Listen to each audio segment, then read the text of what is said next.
안녕하세요. 슈갈못들의 축구 이야기 아시안컵 편 타우스고 도움 말씀 주실 소삼입니다.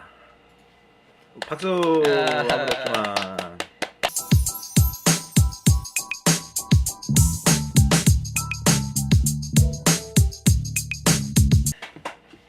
오늘 해볼 이야기는 키르기즈스탄전이 이제 3일 앞으로 들어온 시점에서 그거에 대해서 이야기도 해보고 필리핀전에 대해서도 이야기를 해보려고 합니다.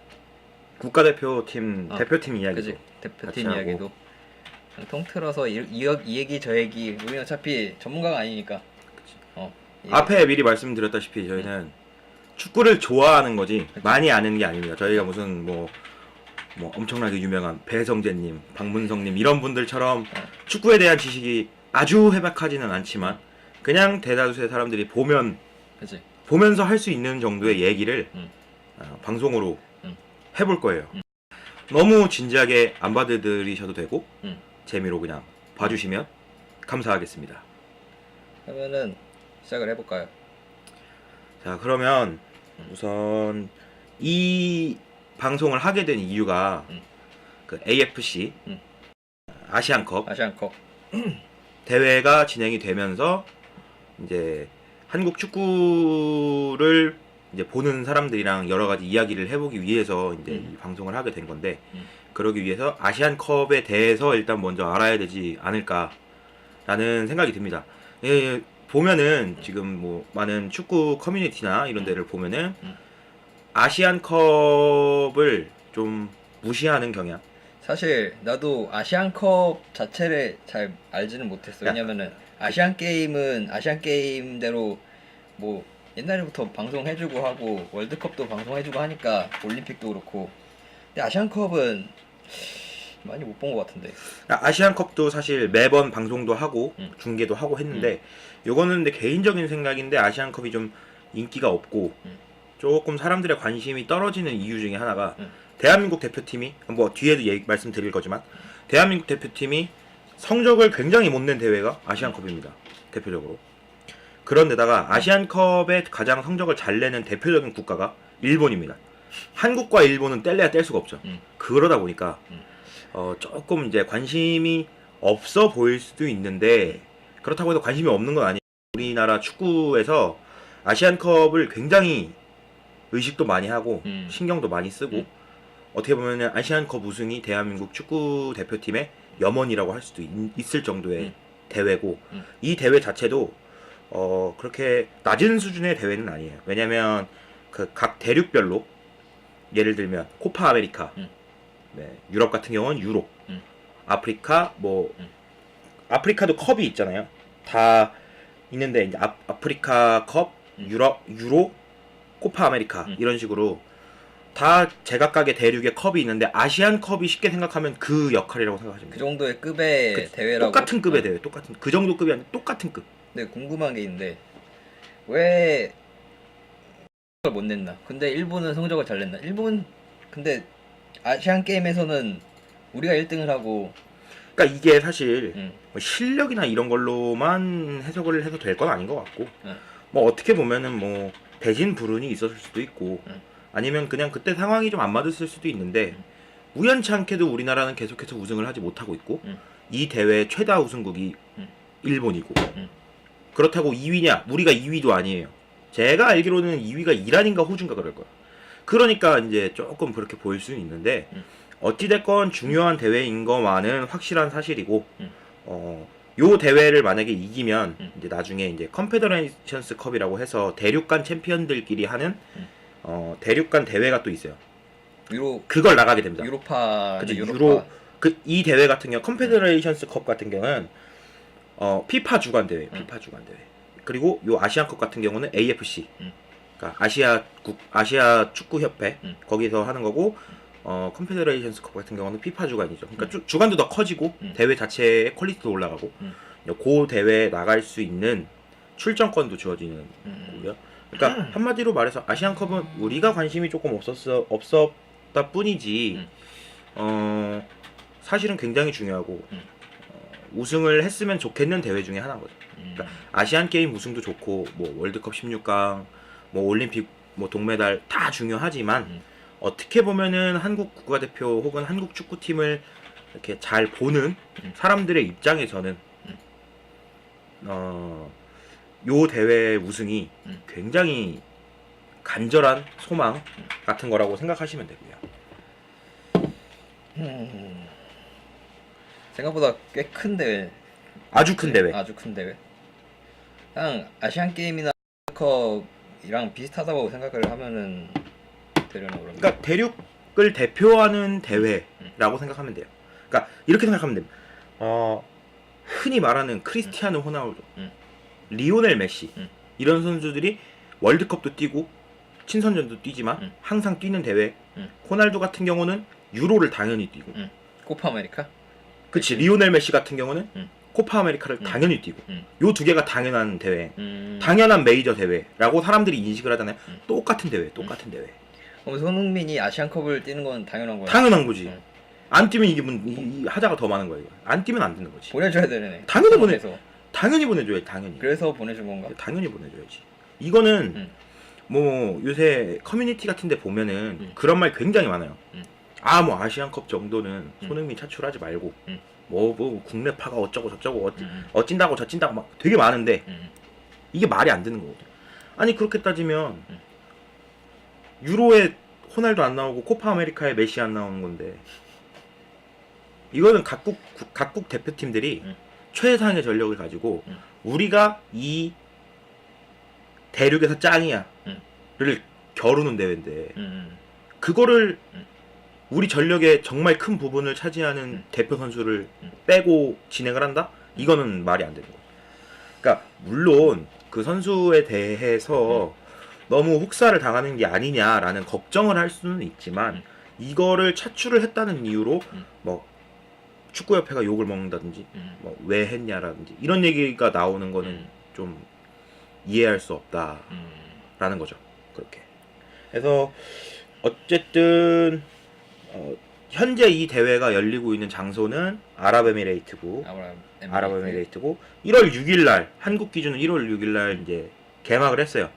그리고 2월 2일 토요일까지 근 한 달을 이제 이 대회를 하게 되는데 물론 2월 2일까지 계속 대회를 한다라는 거는 토너먼트까지 올라간 팀이 계속 대회를 한다는 거죠.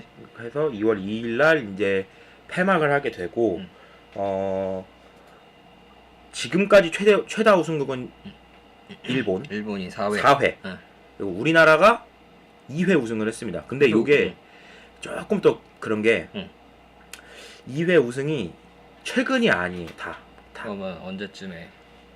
1956년인가 그때 하고 56년이면은 이게 창설될 때가 처음 홍콩에서 이 대회가 처음 창설될 때 한국이 우승을 한 번 하고 그 다음 1960년 56년이면은 그러니까 56년, 60년 이렇게 두 번은 우승을 했어요. 우리나라가 2회 연속 우승이긴 한데 그 이후로 59년째 지금 우승을 못 하고 있는 거예요. 59년째. 그러니까 우리나라 사람들이 이 아시안 컵에 대해서 축구인들은 다 우승을 했으면 좋겠다라는 소망을 가질 수밖에 없는 거죠. 가질 수밖에. 근데 너무 우승 못한 거 아니야? 50년 치면은 운이 없었다고 하기엔 좀 그렇지 않나? 이게 사실 실력이 없었다고 하기도 뭐한 게 사실. 그러니까 어떻게 보면은 냉정하게 말하면 우리나라 축구가 아시아에서 강한 거는 사실이지만 그렇게 극강의 축구를 구사하는 나라는 아닙니다. 사실은. 제 개인적인 생각으로는. 근데 단지 한 80년대, 90년대 넘어서면서 우리나라 축구가 다른 나라의 축구보다 좀 더 발전을 많이 하고 그러면서 이제 다른 아시아 국가들을 이기기 시작하니까 그때부터 이제 강팀의 이미지가 많이 씌워졌는데 그 전까지는 사실 우리나라도 그렇게까지 강팀이라고 볼 수는 없다고 생각을 하고 요게 그리고 또 참 애매한 게 올해 열린 아시안컵에서 우승을 해야 될 가장 적기라고들 표현을 하는데 요 말은 매 대회에 나왔단 말이에요. 매 대회. 사실 냉정하게 말을 하면. 왜냐? 2011년 11년도에 멤버 짱짱했습니다. 박지성도 있고. 근데 그때도 우승 못했어요. 누구한테? 제 기억에 16강에 올라간 거야? 아니 토너먼트는 다 올라가는데 막 어. 준결승에서 떨어지고 결승에서 떨어지고 막 이런 식으로. 아, 2015년을 기준으로 말씀을 드리면 결승에서 호주한테 졌고요. 2011년을 기준으로 말씀드리면 제 기억에 아마도 일본한테 승부차기로 진 걸로 기억해요. 아쉽게 예. 계속. 그러니까 이게 아다리가 안 맞으면 응. 될 것도 안 된다는 것처럼 이게 계속 이렇게, 그러니까 이 대회랑 연이 없는 거지. 이 대회랑 연이 유독 없었던 거지. 영박스님 안녕하세요. 안녕하세요. 어서 오세요. 어서 오세요. 어서 오세요. 어쨌든 이렇게 연이 없었던 거고. 응. 사실 선수 구성을 보거나 응. 감독의 전술을 보거나 응. 어떤 걸 봤을 때 우리나라가 사실 올해가 응. 1960년 이후에 응. 우승하기 가장 적합한 해가 아닌가라는 얘기가 계속해서 나오고 있습니다. 계속해서. 아 근데 11년도에는 그러면은 이게 국가대표팀 감독이 끌고 나오는 거잖아.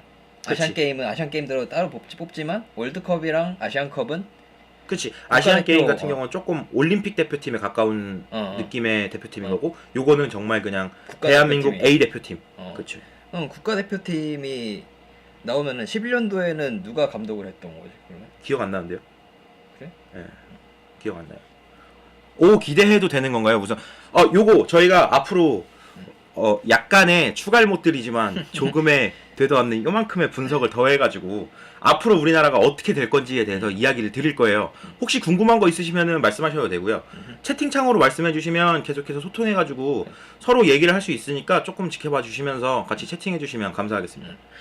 일단은 어느 때보다 우승이 가장 가까워 보이는 거는 자명한 사실이나 박지성, 한국 축구의 아이콘이라고 볼 수 있는 박지성이 있었을 때에도 우승은 쉽지 않았다. 그렇기 때문에 절대로 방심을 하면 안 된다. 근데 박지성이 뛸 때는 박지성 이제 주장으로 뛸 때가 이제 전성기라고 할 수 있잖아. 그치. 근데 그때는 다른 선수도 물론 잘하지만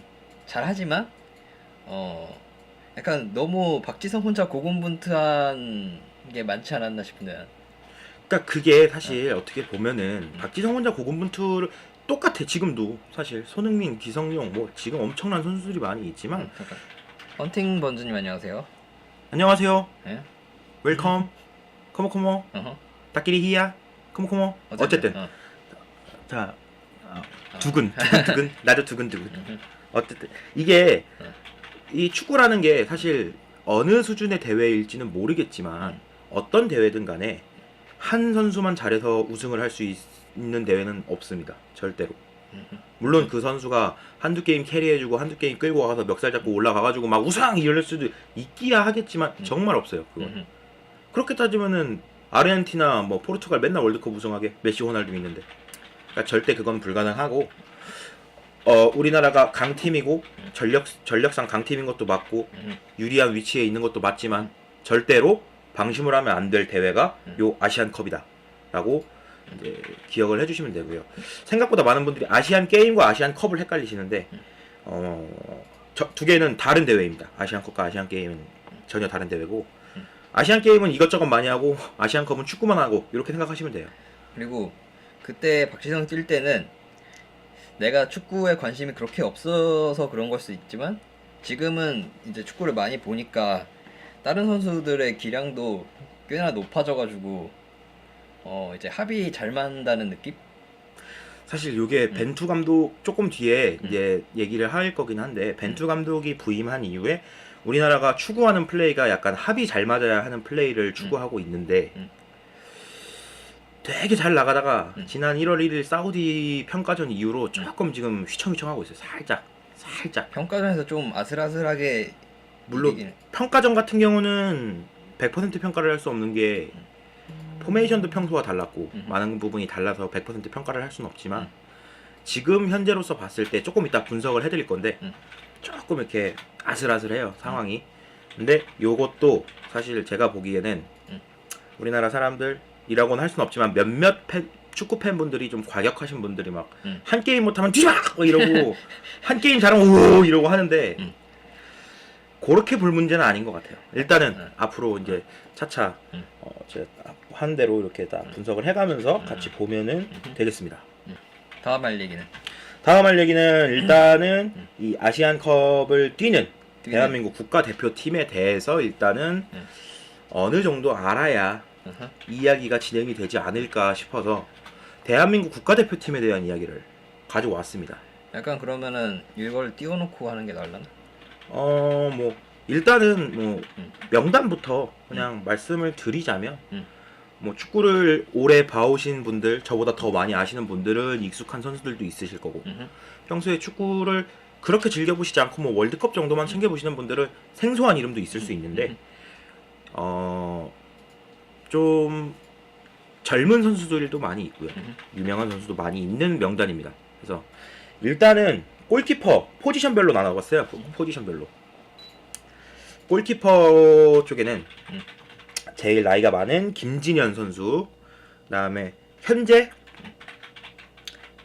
대한민국 국가대표팀 주전 골키퍼가 아니냐라고 하는 김승규 선수, 그다음에 우리 비현우 월드컵 때 날아다닌 리버풀에서 데려가면 얼마나 좋을까 싶은 조현우 선수, 이렇게 세 선수가 우리나라 대표팀 골키퍼로 지금 아시안컵을 뛰고 있고요. 디어 0000님 안녕하세요. 안녕하세요. 어서 오세요. 웰컴입니다. 오늘은 축구 이야기입니다. 오늘은 열심히 얘기해 볼게요. 오늘은 축구 이야기. 축구 얘기예요. 추갈못들의 축구 이야기입니다. 축구요. 오늘은. 어쨌든 골키퍼 얘기를 하고 있고. 안녕하세요. 네, 골키퍼는 그렇게 있고요.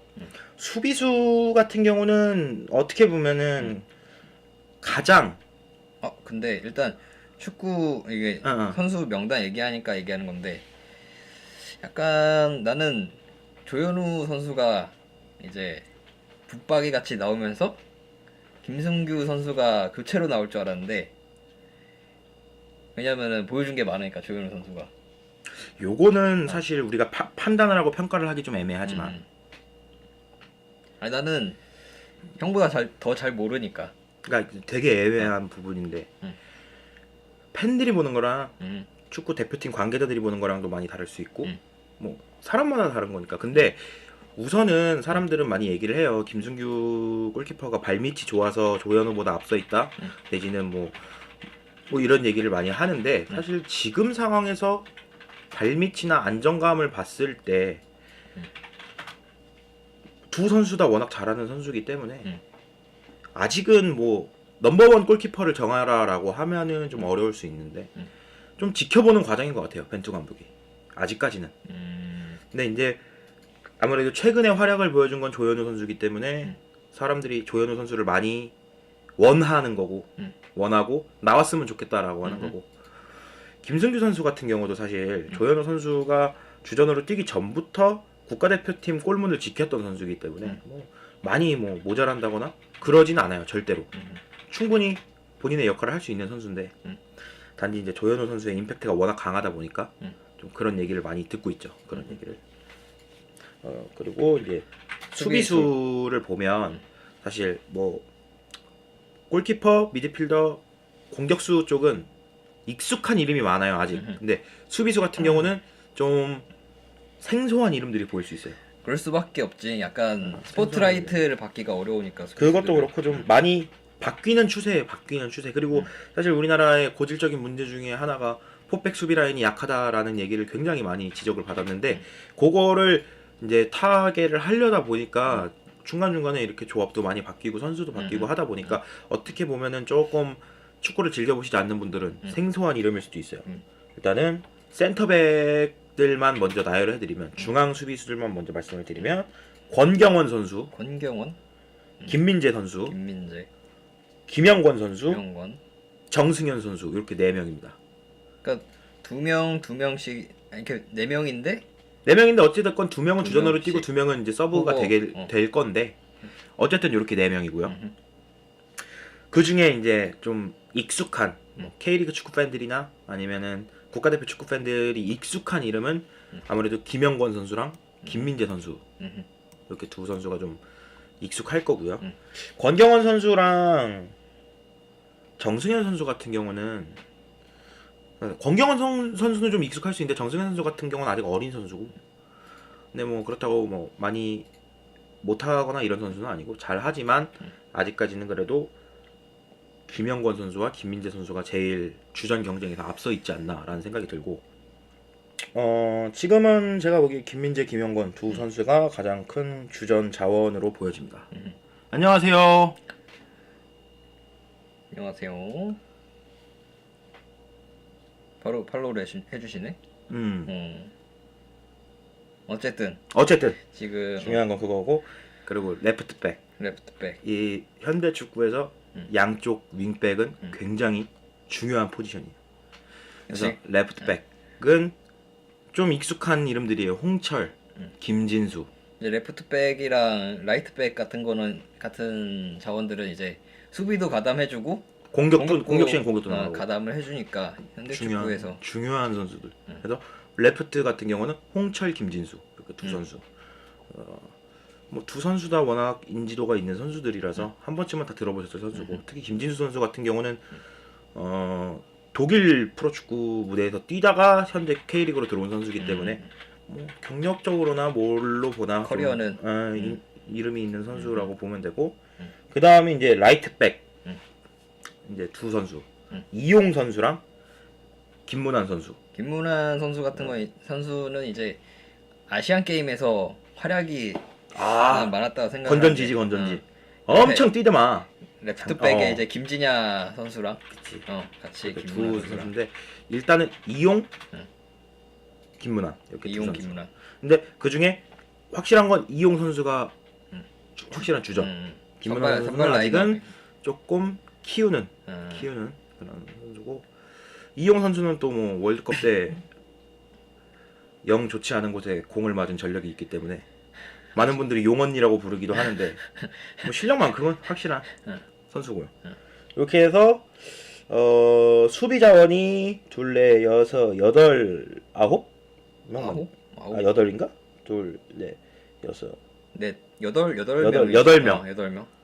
수비수 자원이 8명. 8명. 뭐 제 생각에는 아주 좋은 라인업인 것 같아요.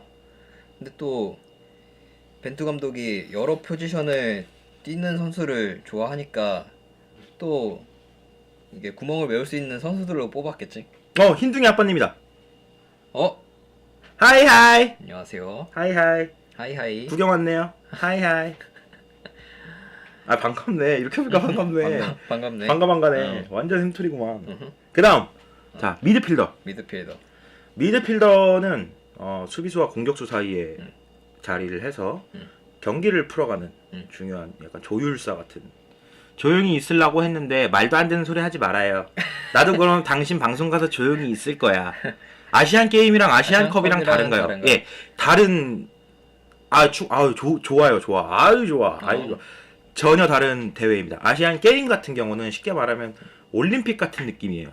막 여러 축구도 가지. 하고 뭐도 하고 깽깽이도 하고 거시기도 하고 이러는 거고. 그래서 여기는 이제 금메달 수로 그치, 메달 수로 순위가 정해지는 있는데 메달 수로 하는 그런 거고, 대회이고, 아시안컵은 월드컵 같은 거 그냥 단독, 딱 이렇게 축구 단독 딱 술잔 같은 거 딱 놓고 이거 이기는 놈이 다 가져가는 거. 약간 그런 거. 다이다이 맞다이 떠가지고 딱 그게 이제 아시안컵이고. 그치. 이렇게 되고요. 일단 미드필더 아까 얘기하던 거 마저 할게요. 자, 미드필더 일단 유명한 선수들 많이 나오죠. 구자철 선수, 기성용 선수, 손흥민 선수가 미드필더로 분류가 됩니다. 일단. 그치. 어쨌든 어디나 미드필더 자원으로 사실 쓰이니까 우리 소속팀에서는 공격수 자원으로 분류되지만 대표팀에서는 미드필더 자원으로 제일 분류되고, 잘하는 위치도 근데 윙어. 거기서 이제 윙 공격수로 분류가 되고, 그 다음에 이승우 선수. 이승우 선수는 이제 나상호 선수가 부상으로. 그치. 원래는 사실 이승우 선수가 뛸 수 없는 거였는데 나상호 선수의 부상으로 인해서 대체 발탁이 된 거야. 운이 좋은 거지. 그거는 좀 이따가 이승우 선수에 대해서 좀 더. 그 다음에 이재성 선수. 그 다음에 이청용 선수. 그 다음에 바이에른 뮌헨 정우영 말고 코큰 정우영 선수. 그 다음에 이제 주세종 선수, 그다음에 황인범 선수, 황희찬 선수. 그래서 총 10명의 선수가 미드필더에 포진이 되어 있습니다. 꽤 많은 선수. 윙어 자원이 굉장히 많아서 우리 한국 축구에서 그래서 이 선수들 중에 이제 중앙 지향적인 선수가 있고 사이드 플레이가 능한 선수가 있고 이런데 요거를 어떻게 잘 조합을 하느냐 그 부분은 조금 이따가 포메이션이나 전술 보면서. 부분에서 다시 말씀을 드릴 거고요. 이렇게 있고요. 그러니까 미드필더진을 보면은 사실 중심을 잡아주는 베테랑들 예를 들면 구자철, 기성용 선수, 기성용. 이청용 선수 이런 선수들이 있고 현재 최고의 스타들 손흥민 선수 있고요. 그다음에 이제 떠오르는 스타들 황인범, 뭐 황희찬, 이승우 뭐 이런 선수 있고요. 그래서 신구 조화가 굉장히 잘 돼 있는 아주 훌륭한 미드필더 조합이라고 볼 수 있습니다. 그리고 이제는 공격수 공격수는 둘이에요. 딱 2명이에요. 황의조, 비디조 겁나 잘해. 미쳤어. 그 다음에 지동원. 이렇게 두 선수인데 요 두 선수가 사실 스타일이 굉장히 다릅니다. 비슷한 듯한데 굉장히 달라요. 황의조 선수 같은 경우는 득점 능력이 정말 출중한 최고의 골잡이. 그치. 지동원 선수 같은 경우는 본인이 같이 뛰면서 연계 해가지고 2선에 있는 선수나 다른 선수들이 득점을 할 수 있게 찬스도 만들 수 있고 때에 따라서는 본인도 득점을 할 수 있는 이렇게 개인에 대한 얘기는 좀 더 자세한 얘기는 이렇게 돼 있습니다. 그래서 살짝 얘기를 해드리면 선수별 장단점도 물론 모든 선수가 장점만 있을 수는 없고 장단점이 있고 이야기거리도 많이 있지만 누가 봐도 가장 키포인트 키플레이어는 기성용 선수랑 손흥민 선수일 것 같아요. 그치. 대한민국 최고의 스타들이기 때문에 그 둘이 가장 큰 키플레이어가 아닐까라는 생각이 들고 수비 라인은 어떻게 보면은 지금 최근에 중에 가장 좀 자리를 잡혀가고 있는 중이기 때문에 그래도 김영권 선수는 거의 픽스지 않을까 나는. 김영건 선수는 거의 픽스라고 보여지고 파트너가 누가 되느냐인데 김민재 선수가 좀 앞선 것 같고. 근데 김민재 선수는 또 엄청 빠르더라. 괴물. 키가 190인데 덩치도 큰데 빨라. 엄청 빨라. 그렇게 돼 있고. 그다음에 이제 미드필더 쪽이 아무래도 좀 선수가 많다 보니까 이야기할 거리가 많은데 뭐 기성용 선수는 손흥민 선수는 놓더라도 뭐 구자철 선수 워낙 보여준 모습이 많아서 사실 현재 폼이 조금 그렇다고 해서 욕을 먹을 이유는 없는 것 같고 구자철 선수도 충분히 능력이 있는 선수이기 때문에 앞으로 좋은 모습 보여줬으면 좋겠고요. 그다음에 이승우 선수 같은 경우는 참 팀의 활력소가 될 수 있는 선수인데 단점이라고 할 수 있는 게 피지컬적인 부분이나 피지컬이랑 이제 여러 포지션에서는 좀 약한 모습을 사실 이승우 선수가 보이지 않나. 2선에는 다 뛸 수 있어. 2선에는. 근데 그 자원이 너무 많아. 그치. 그게 가장 큰 문제지. 현재 2선에 뛸 수 있는 자원이 너무 많아서 이승우 선수를 붙박이로 놓기에는 조금 무리가 있고요. 그다음에 이제 요 나중에 좀 이따가 보여드릴 건데 3선. 그러니까 기성용, 정우영 선수가 주로 나오는 3선에 수비형 미드필더 자리에 들어갈 수 있는 선수들이 여러 명이 있어요. 지금 보면은. 근데 그 선수들이 스타일이 다 달라. 어떤 선수가 3선에 나오느냐에 따라서 경기의 스타일이 다 바뀌어요. 그 굉장히 골치 아픈 상황인 거지. 그러니까. 그러면 정확한 이야기는 이제 혹시 뒤에 분은 서기이신가요? 서기라기보다는 서기 할래요? 뭐 다른 거 하시는 분이에요. 다른 거 하시는 분이에요. 그렇게 보면 되고요. 그러면은 정확한 이야기를 위해서 우리는 그러니까 화면을 조금 바꿔볼게요. 소삼님 열정적인 방송. 이거 열정적이지 않아. 안녕하세요 모두. 이 정도면 지극히 평범한 방송. 더 열정적일 수 있어. 내 방송이라면. 서운해하지 마. 잘 좀 해. 뭐 어떻게 더 잘해? 잘하고 있어. 잘했어. 지금 이거 이렇게 열심히 해요. 잘했어. 자, 일단 그러면 조금 넘어가서 조금 더 넘어가서 우리나라가 주로 사용하는 포메이션에 대해서 말씀을 드릴게요. 포메이션. 자, 일단은 우리나라는 벤투 감독은 주로 또 지우개구나. 자, 4 여기가 수비 라인이에요. 수비 라인. 공격이 이렇게 올라가는 겁니다. 그 다음에 여기 중앙에 2 하고 여기 3 1 포메이션을 주로 사용을 해요. 이렇게 4-2-3-1. 자, 4-2-3-1 포메이션을 주로 사용을 하는데 정확히 이 위치는 아니지만은 기본적으로 이 위치를 사용을 하죠. 진짜 해설자랑 캐스터 같아요. 감사합니다. 아유, 조합이 너무 잘 어울려. 우리 뭐라도 취업이라도 해볼까? 안녕하세요. 여기는 캐스터 배성재 아니구나. 피파를 많이 해서 그래 죄송합니다. 어쨌든 이렇게 이제 하는데 요 모양이 우리나라 축구의 기본적인 모양이라고 볼 수 있어요. 기본적인 모양이고 요 상태에서 공격을 요렇게 올라간다고 가정을 했을 때 가장 중요한 부분이 뭐냐? 그러니까 이거를 이제 말씀을 해드릴 건데 일단 벤투의 가장 큰 특징부터 말씀을 드리자면 일단 파울로 벤투 감독은 후방 빌드업을 굉장히 중요시하는 감독입니다. 후방 빌드업. 후방 빌드업이 무엇이냐? 공격이 이렇게 올라간다고 했을 때 주로 사용할 수 있는 방법이 두 가지예요. 긴 공을 뻥 때려가지고 이걸 잡으러 가느냐. 추갈못이 여기 방송 보면 축자랄 되나요? 해드릴게요. 내가 금방 만들어드릴게. 네. 금방 만들어드릴게. 조금만. 지금 바로 갑니다. 이거 가서 얘기하면 축자랄이야. 다 쓸어버릴 수 있어. 봐봐요. 그럼요. 공격은 두 가지예요. 뻥 때리거나 짜잘하게 요렇게 왔다 갔다 이렇게 해서 꽉 하던가 둘 중에 하나야. 만들어내는 거지. 그러니까 만들든지 때리든지 둘 중에 하나. 금방. 그러니까 요게 사실 굉장히 뭐 복잡해 보이지만 아무것도 뭐 별것도 없어요. 요 두 개가 사실 현대 축구의 기본. 자, 그러면 우리 벤투 감독님, 우리 잘생기신 뭐요? 나 뭐 잘못했어요? 레이어를 만들어줄게 다시. 아, 예. 골이 확정이에요. 전략 좋았다. 그럼요. 말하는 대로.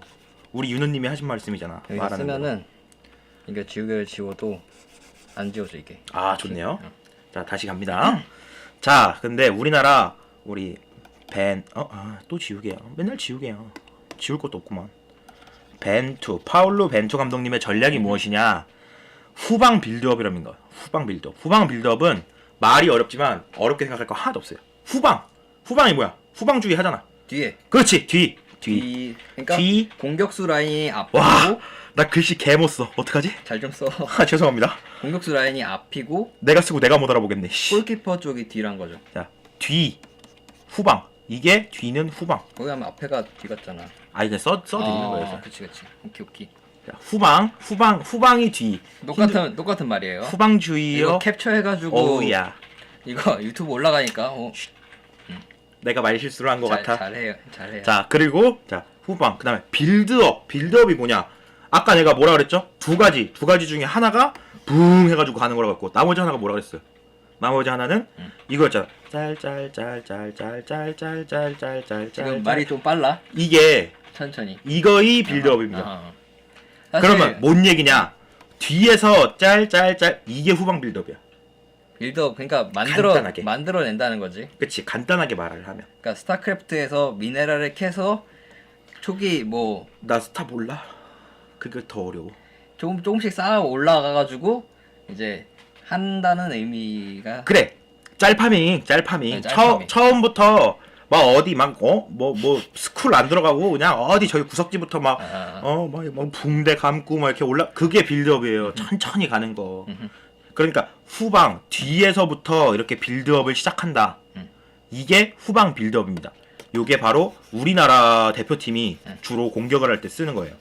예전 국가대표팀은 이 사이드 라인에서 올라가는 축구를 많이 했었잖아. 모르는 거로 예시로 들면 거지 메타? 이거 내가 아무리 얘기해도 계속 추갈못인 것 같은데? 아닌가? 내가 추갈못인 건가? 시청자니까 시청자가 축자를 해. 그래, 거지 메타 해요. 그러면 그래, 거지 메타인데 그런 그 정도 거지는 아니고 어쨌든 뒤에서부터 차근차근 올라가는 우리 선수들끼리 패스 해가지고 옛다 받아라 오야 받았다, 옛다 받아라 오야 받았다, 이게 이제 빌드업이라고 생각하면 돼요. 그렇게 생각하시면 되고 그치. 요게 일단 벤투호의 첫 번째 특징이에요. 음. 두 번째 특징 이게 뭐냐면 빌드업은 빌드업인데 속보 소밤 전 아닙니다. 소밤 피셜 한국 축구 거지 메타다. 나 조졌다 이제. 난 안 했. 나 그런 말 안 했습니다. 나 조졌다. 나 안 했어. 여러분 그동안 즐거웠습니다. 제가 큰 죄를 지었습니다. 여러분 죄송합니다. 전 안 했습니다. I love 포르투갈. I love 벤투. 예, I love 벤투. I love. 따라 큰일 났다 이제. 아 조졌다. 큰일 났다. 고생하셨습니다. 예, 죄송합니다. 네, 일어날 수가 없어요. 왜냐면은 바지는 수면 바지거든요. 더 큰일 날 것 같아요. 어쨌든 자 갑니다 다시. 축자를 금방 축자를 만들어 드린다니까. 자 첫 번째 1번 우리나라는 후방 빌드업이라고 했어요. 2번 뭐냐? 소삼님 기억할게. 그래 고마워요. 누구라도 기억해주면 그게 어디냐. 우리 엄마도 날 기억해주겠지. 어쨌든 갑시다. 2번. 근데 이 빌드업을 하려면 사실 요 선수들 간의 간격이라는 게 있어요. 이게 간격. 그러니까 이거 쉽게 말하면 이거예요. 선수가 여기 서 있고 여기 서 있으면 간격이 먼 거고 여기 서 있고 여기 서 있으면 간격이 짧은 거예요. 근데 원래 지우개로. 새로 잠깐만. 조졌다. 안 돼. 잠깐만요. 죄송해요. 나 한국 아니. 그러면은 개꿀잼 크크크 조졌다. 나도 조지고 얘도 조지고 뭐 어차피 다 조지고 내가 나 조졌는데 뭐 조졌어 씨. 인생 다 그런 거지 뭐. 여자친구한테 카톡이라도 보내야겠다. 나 조졌다고. 여기까지가 뭘 건든 거야 이거? 몰라요. 저 시즌 스틸러님 저 뭐 이거 조진 거 같은데 좀 봐주시면 안 될까요? 아이고 왜 이래? 야, 너 왜 그러냐? 야 회전각도 오, 야, 가만 있어. 됐다. 됐지. 그러고 지우면. 이거 있다. 됐어. 아니 건들지 마. 됐어? 됐어. 잠시만요, 여러분. 죄송해요. 펜 지우개 다 지우고. 지우개. 어디까지 했죠? 간격 얘기를 하고 있었죠. 간격. 얘기. 잠깐만. 화면 돌아간다. 고개 돌려라. 이거 투수들 목 운동까지 해주는 고도의 빅픽 차잉. 이걸 알아주시네. 알아채셨네. 어떻게 알았지? 어떻게 알았지? 고수야. 오래 보셨네. 원래 이거 오래 보면 목 아파요. 이렇게 돌려야 돼 이거. 이제 소리도 한 번씩 놔주고. 이걸 알아주시네. 척추도 좀 나가고. 어쨌든 간격이라는 게 중요한데 보통 아까 얘기했던 뒤에서 거지 메타란다. 뒤에서 후방 빌드업을 할 거면 조졌다 씨 죄송합니다. 뒤에서 후방 빌드업을 할 거면 요 간격이라는 게 왜 이래 색깔이 또 흰색 잠깐만. I want 흰색 흰색 이렇게 해서 이렇게 올려버리면 돼. 그치. 요 간격이라는 게 거지 메타라고 안 했어. 하지 마. 에이 떼기. 요 간격이라는 게 보통은 짧기 마련입니다. 왜냐면 짧아야 서로 보지 마 그런 거. 한국은 아니야. 내가 거지야. 이렇게 간격이 원래 짧아요. 근데 벤투식 후방 빌드업은 요 간격이 짧지 않습니다. 조금 일반적인 거보다 요 간격이 멀어요. 어째서? 이유가 뭐냐? 굉장히 간단해요. 왜 뭐냐면 수비 라인은 보통 요 위치에 이제 고정이라고 치면 자, 수비는 요 라인 요 네 명이 한 몸처럼 이렇게 움직여야 돼요. 올라갔다가 내려갔다가 올라갔다고 쳐봐. 그럼 얘 다 전체가 다 올라가겠지. 근데 벤투식 축구의 가장 중요한 점은 잠깐만. 근데 왜 골키퍼가 세워줄게요. 잠깐만. 골키퍼 세울 거면은 거기다 그리지 말고 왜? 레이어를 이걸로 해서 그려. 자, 그려. 옷. 잠깐 팔이 너무 긴데. 됐어. 이거 하면 돼. 자, 봅시다. 근데 어쨌든 이렇게 해서 올라갔다 내려갔다를 하는 건데 요 위에 5명과 여기 윙백이 같이 이렇게 올라가요. 그리고 요 둘은 자리를 보통 지킵니다. 자, 당연히 현우 가시라고. 자, 봐봐. 그렇게 다 얘기하잖아. 나도 생각을 했다고 그렇게. 근데 김승규라는 선수가 지금 주전이에요. 다시 얘기해드릴게요. 이렇게 올라가요. 그럼 얘네가 올라가고 얘네는 자리를 지키면 여기 거리가 좀 멀어지겠지. 그 대신에 여기 올라가 있는 사람들이 계속 압박을 하는 거야. 공내놔! 이러면서. 좀 지워야겠다. 헷갈린다. 아 죄송합니다. 뭐 어쨌든 그런 식이에요. 어쨌든 그러니까 후방 빌드업을 하되 전형적인 후방 빌드업의 형태는 아니다 라고 생각을 하시면 돼요. 그러니까 우리는 빌드업을 하고 하지만 좀 압박을 주로 하는 점유율과 압박 거지라서 공 뺐네 덜덜. 아니 거지 왜 자꾸 거지래. 거지 같은 소리 하고 있어. 왜 거지가 나는지 전혀 모르겠네요. 편집을 할 거기 때문에. 자 해서 이제 쉽게 말을 하면은 요 공격 선수들이 전방에서 압박을 하면서 가는 거기 때문에 간격은 조금 벌어지되 압박이 좀 더 빡세게 푸시를 하는 거지. 너네 우리 쪽으로 넘어오지 마. 좀 일찌감치 막아버리는 거지. 그리고 이렇게 하나씩 하나같이 움직여가지고 파울 유도도 할 수 있기도. 그렇지. 옵사이드를 옵사이드를 할 수 있고. 유도할 수 있도록. 자 이렇게 해서 막 하다 보면은 이렇게 하다 보면은 우리가 밀리는 순간도 올 거란 말이야. 우리가 밀릴 때 우리가 압박을 많이 넣어놓으면 그만큼 상대 선수들이 끌려와. 딸려올 수밖에 없지. 그러면은 예를 들어서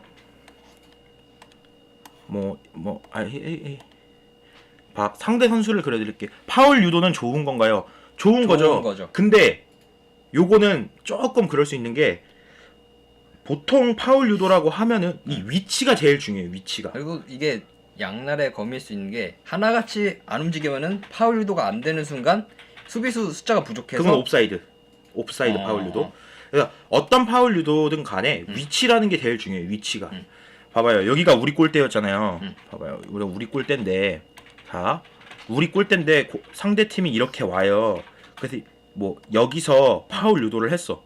그러면 이건 굉장히 위험한 그치? 파울 유도가 되는 거지. 골대에 가까우니까. 근데 우리가 막 이만큼 올라가 있는데 뭐 상대가 역습을 와. 그래서 여기서 파울 유도를 했어. 이건 아주 훌륭한 파울 유도인 거지. 그치? 그래서 파울 유도라는 거는 전체적으로 봤을 때 중요한 전략 중에 하나인데 어디서 하느냐에 따라 다 다르다라고 생각하시면 되고요. 수비의 형태 중에 하나라고 생각하시면 어떻게 하느냐에 따라 다르다고 생각하면 되고요. 그 다음에 어쨌든 아까 전에 이렇게 빡세게 푸시를 하면 상대방이 끌려오고 그러면 요 뒤에 공간이 생겨요. 자 지금 보시면 뭐 상대방이 수비수가 똑같이 쓴다고 가정해 볼게요.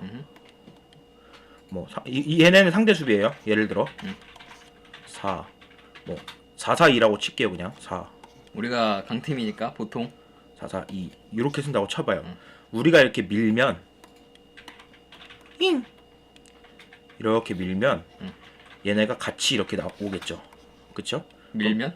우리가 이렇게 밀면 쟤네들 이렇게 뒤로 밀리다가 우리가 공을 뺏기면 이쪽으로 이렇게 내려올 거 아니야. 내려올 때 얘네도 전체적으로 이렇게 같이 밀고 내려오면 기본적으로 현대 축구는 윙백이 중요하기 때문에 요 두 선수가 같이 이렇게 온단 말이에요. 같이. 그러면은 요만큼의 공간이 우리가 활용할 수 있는 공간이 되는 거죠. 이걸 노리는 게 벤투식 후방 빌드업 축구입니다. 그럼 양옆의 윙이 굉장히 중요한 그치. 이제 역할을 해야겠지. 이게 이제 연결이 되는 건데 상대에서 끌어낸 라인에서 경기를 하기 때문에 1대1로 맞붙는 상황이 굉장히 많이 생겨요. 1대1로 맞붙는 상황이. 그렇기 때문에 벤투 감독은 기술적으로 훌륭한 선수를 선호합니다. 여기서 기술이라 하면 본인 기량?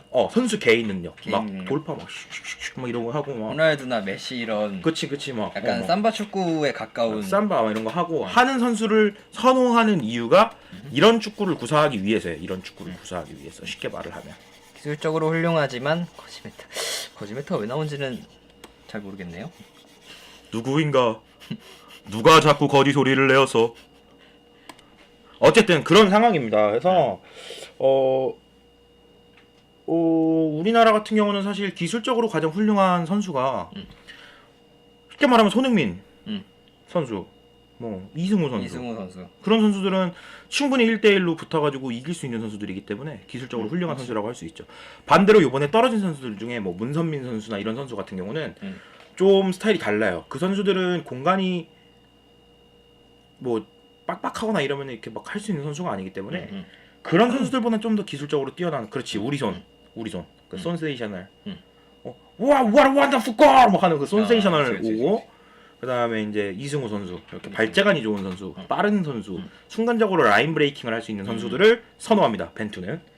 자 그래서 요거를 잘 기억해 두시면 돼요. 벤투는 후방 빌드업을 주로 하고 개인 기량이 뛰어난 선수를 선호한다. 이렇게 생각을 하시면 됩니다. 이 후방 빌드업이 중요하다고 생각하기 때문에 골키퍼부터 이제 발밑이 좋은.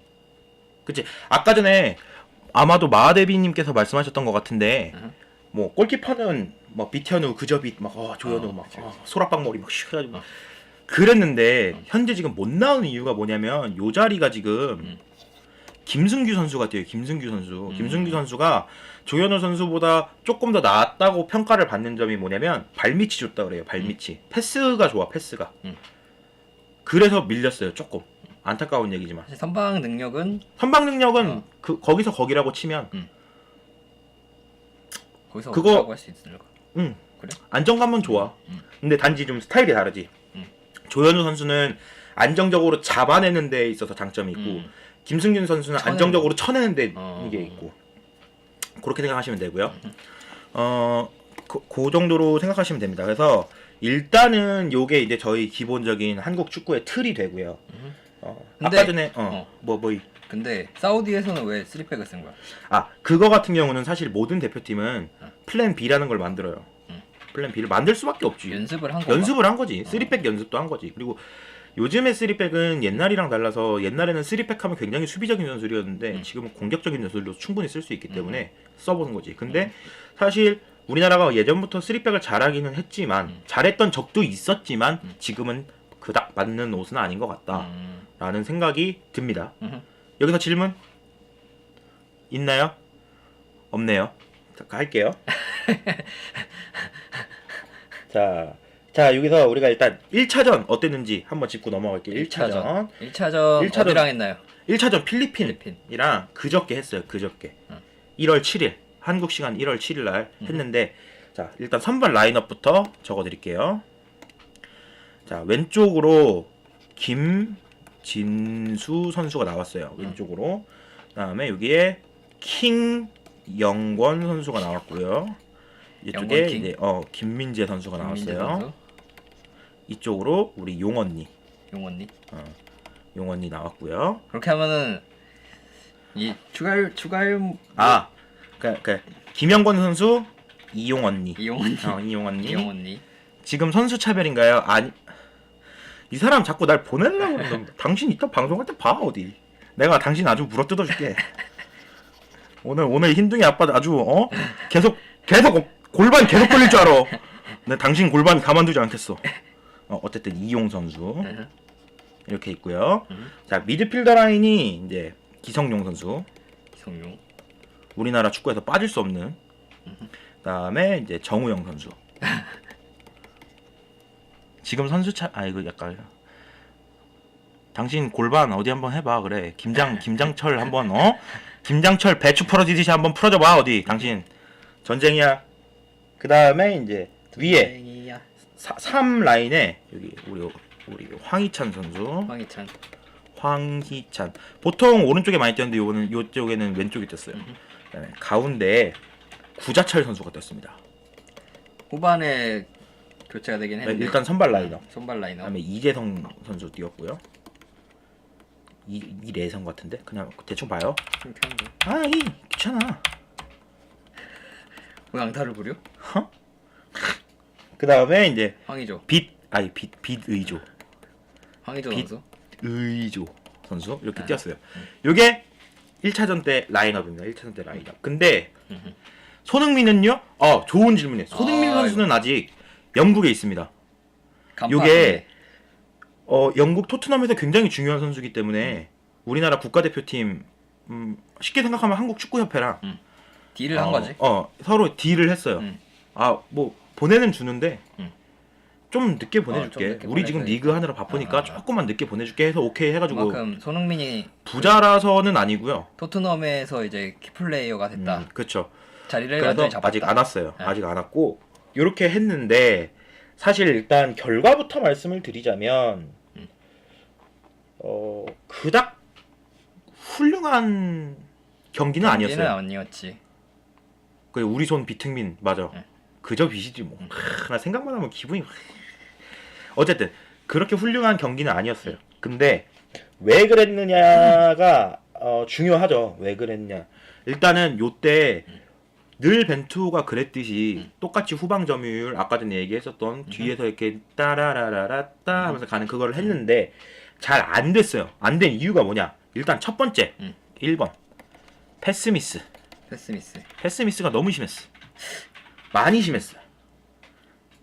패스미스가 안 됐고 그다음에 2번 그러니까 이게 사실 패스미스가 제일 중요해요.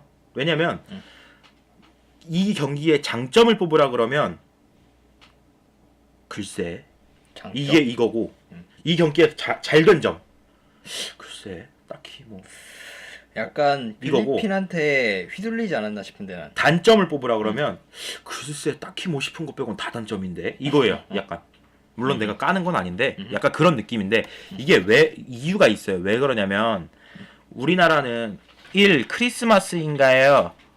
어디가 크리스마스야? 무슨 말이지? 내가 I'm dreaming over white Christmas 됐어. 이만큼 해줬으면 됐어. 다 받아줬어. 여기까지. 자, 안 될 수밖에 없는 이유. 우리나라가 유럽파가 굉장히 많잖아요. 유럽파가 굉장히 많은데 유럽에서 뛰는 선수들이랑 패스미스처럼 쓰신 게 크리스마스처럼 보였대요. 설명 감사합니다. 자, 크리스마스 일단 적어드렸어요. 헌정으로 조금 이따 지울게요. 조금만 이거 반성하는 마음에서 내가 글씨를 조금 더 잘 써야겠다 해서 적어놓은 거예요. 일단 안 될 수밖에 없었던 이유. 유럽에서 뛰는 선수랑 동아시아에서 뛰는 선수의 몸 상태가 달랐다. 이게 가장 커요, 사실. 제일 큰 거야. 일단은 그러면은 유럽에서 뛰는 선수를 빨간색으로 표시를 해줘. 자, 유럽에서 뛰는 선수 빨간색 출발합니다. 자, 황희찬 선수. 오스트리아에서 구자철 선수. 뛰고 아니야, 있는데? 독일. 이제 독일로 옮겼구나. 황희찬 독일, 오케이. 구자철. 야, 이거 근데 너무 아니야. 그다음에 이재성 선수, 기성용 선수. 구자철 선수는 아직도 독일에서 뛰고 있고. 독일 아웃. 이재성 선수는 이제 다 독일 지금. 다 독일. 기성용은 이제 그거고.